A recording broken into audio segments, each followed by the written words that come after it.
Hey, this is Sky. Welcome to my YouTube channel.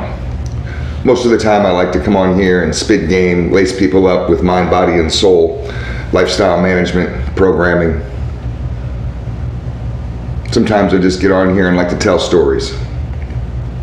So let's get into one of those times. People seem to be happy with these Santa Cruz stories, so let's go into another Santa Cruz story. I lived in Santa Cruz, California, Central Coast, from 1992 to around 97, I don't know. I liked it up there, but it's expensive. Expensive as fuck. More expensive now than it was when I lived up there. When I lived up there, Santa Cruz was kind of a trashy surfer town, hippie town, but it still was expensive because it's California. You know, Arnold Schwarzenegger had a house there and many other celebrities. Of course, I lived down in the ghetto. I lived down in the barrio, Beach Flats, run by the Sureños, Mexican mafia. They all wear blue. It's not just the Crips and the Bloods. It's not just the black gangs that do this red and blue bullshit. The Mexican gangs do it too. Just like you bikers out there. You guys don't like to be called gangs, and I'm not on here to offend anybody, but there's a whole red and white versus black and white color code, and depending on where you're at and what the scenario is, I've had people look at me funny for not wearing the proper color. I've worn red and white clothing to black and white events, and people are like, oh my God. Like it's a major political statement. You know, it's just fashion, right? It's just clothing. I should be able to wear whatever the fuck I want. And that's what a lot of people say. I should wear whatever I want. If I go to Target and buy a fucking shirt, I should be able to wear it. It's America, goddammit, right? It's not the case. It's not. You got to know where you're at. You got to know what the environment is.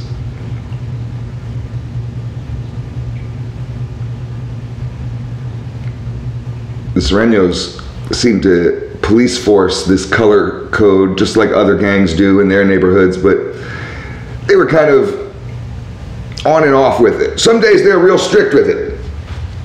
And it's like, no red. Nobody's wearing red. You can't even let a red car drive down the block. Oh, they would stop you. People sitting there thinking, well, what are they going to do? I'll run them over. Those blocks are real tight, and they'll stop you. And it's not just a question of 30 guys jumping out in front of your car, which they will do. There's 30 guys on that corner. There's another 20 guys on that corner. There's over 1,000 gang members within a couple blocks. They can all pour out of the woodworks in seconds, and I've seen it happen. All because of a red car, a red Camaro. It was a 68 Camaro, beautiful car. Show quality. I mean, it was perfect, like Barrett Jackson's show quality. And I noticed it particularly well because I like those cars. It was bright red, beautiful paint job. Just the perfect shade of red. They did it perfectly. It was a sunny day. The barrio was about a block off of the boardwalk. And the Santa Cruz Beach Boardwalk is a popular tourist area. This guy comes pulling down the main drag. He didn't come through the neighborhood. He came down the main drag where all the tourists come down. All he was doing is driving his red car to the boardwalk. That's all he's doing. He should be allowed to do that. It was him and his buddy sitting in the car. They weren't gang members. They weren't gangsters. They weren't flexing on anything. They weren't set tripping. They were just regular dudes in their expensive hot rod muscle car. Beautiful car. Sounded good. Had that perfect kind of motorboat, just kind of sound. That blah, blah, blah, blah, blah, blah, blah. It just sounded perfect. And they're inching in traffic to get to a massive parking lot that exists down there. And you'll always find a space, but they're going in traffic, getting on a sunny day, bumping their music. All it was the red car. It was just a bad day to have red in the neighborhood. Sometimes it was just really aggravating. They'd see red and they'd go crazy. And this was one of those days.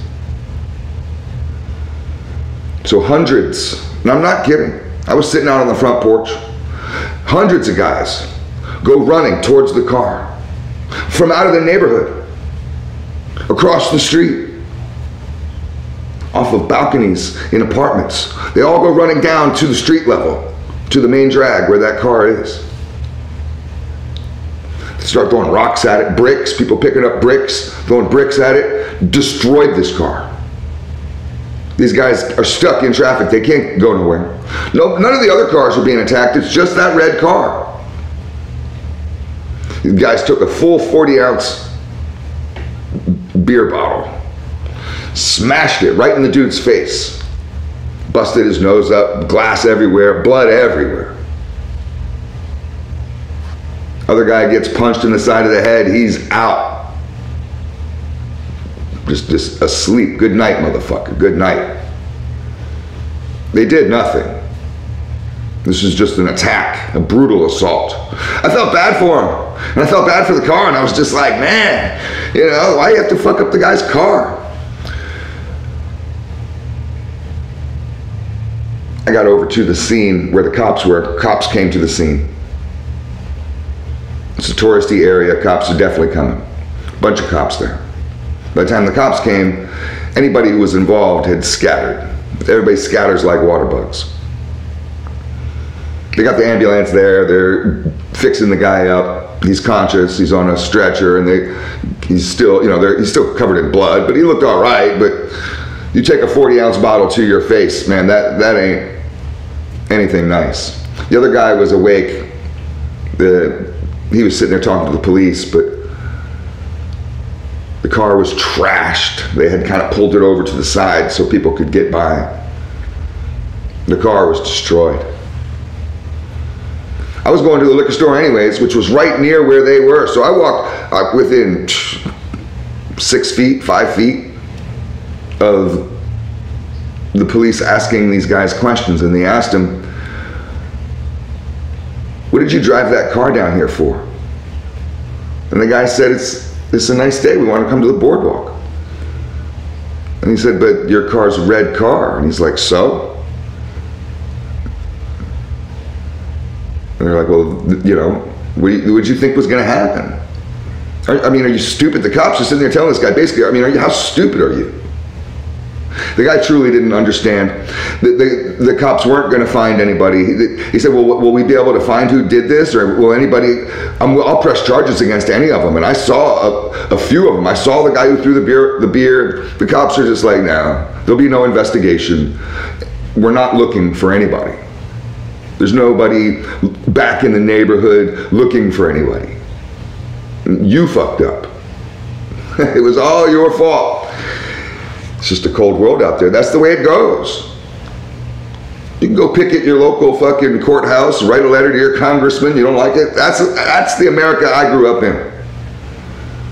Thanks for watching.